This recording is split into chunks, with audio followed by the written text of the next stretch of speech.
अकबर बीरबल की कहानी लहरें गिनना। एक बार की बात है, बादशाह अकबर के दरबार में उनसे नौकरी मांगने की फरियाद लेकर एक व्यक्ति पहुंचा। उसकी कुछ देर बातें सुनने और बुद्धि की परीक्षा लेने के बाद बादशाह ने उसे चुंगी यानी टैक्स वसूलने वाला अधिकार बना दिया। बीरबल भी उस दरबार में मौजूद थे। उन्होंने उसे कुछ देर ध्यान से देखने के बाद कहा कि बादशाह, यह व्यक्ति ज़्यादा ही चालाक लग रहा है। यह जल्द ही कुछ ना कुछ बेईमानी जरूर करेगा। होते होते कुछ समय गुजारा और तब तक उस व्यक्ति के टैक्स वसूलने का काम पूरी तरह संभाल लिया था। एक दिन बादशाह अकबर के पास एक दो व्यक्ति उस अधिकारी की शिकायत लेकर आए। शिकायतें मामूली सी थी, इसीलिए उन पर ज़्यादा किसी ने ध्यान नहीं दिया। उसके बाद रिश्वत लेने और जनता को परेशान करने के आरोप में भी उस अधिकारी पर लगने लगे। इतनी शिकायतें आने पर बादशाह ने सोचा कि इसका तबादला ऐसी जगह कर देता हूँ जहाँ इसे बेईमानी करने का मौका ही ना मिले। इतना सोचते ही बादशाह ने फैसला किया कि इसे अस्तबल का मुंशी बनाया जाएगा। फिर अकबर ने मन में कहा कि अब घोड़े की लीद उठवाने के काम में ये क्या ही बेईमानी कर पाएगा। वहाँ मुंशी के पद पर पहुँचते ही उस व्यक्ति ने फिर रिश्वत लेना शुरू कर दिया। उसने सीधे घोड़े की देखभाल करने वालों से कह दिया कि तुम लोग घोड़ों को कम दाना पानी खिलाते हो। इसका पता बादशाह को चला है, इसीलिए मुझे लीद को तौलने के लिए भेजा है। अब अगर लीद का वजन कम हुआ तो सबकी शिकायत बादशाह से कर दूंगा। इस तरह से उस मुंशी से परेशान होकर हर घोड़े के हिसाब से उसे 1 रुपये लोगों ने देना शुरू कर दिया।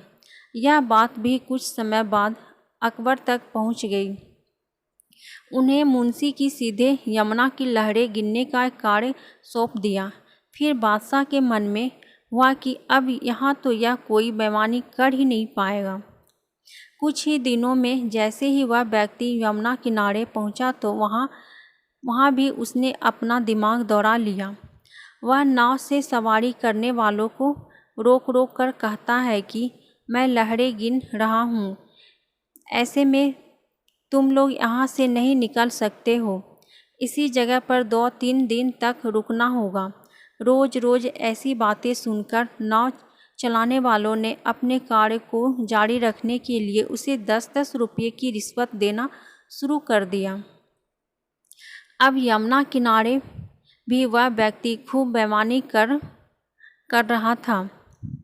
1-2 महीने में यह बात भी बादशाह तक पहुंच गई। तभी अकबर ने एक लिखा हुआ आदेश भिजवाया, नाव को रोको मत, जाने दो।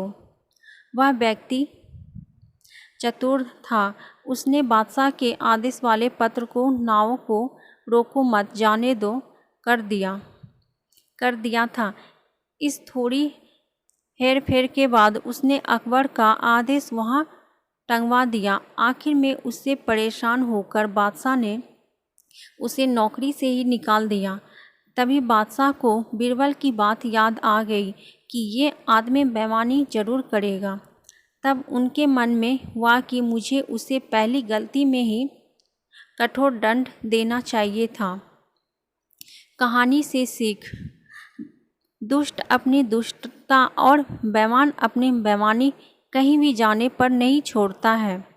तो कैसी लगी आप सबको अकबर बीरबल की कहानी लहरें गिनना? अगर अच्छी लगी तो वीडियो को लाइक, शेयर, कमेंट और सब्सक्राइब कीजिएगा। और ऐसे ही मज़ेदार कहानी सुनने के लिए मेरे चैनल को सब्सक्राइब करके बेल आइकन को प्रेस कर दीजिएगा, ताकि जैसे ही हम कहानी डालें आप तक पहुंच पाए। तो मिलती हूं फिर एक नई कहानी के साथ। तब तक के लिए बाय बाय। Thank you.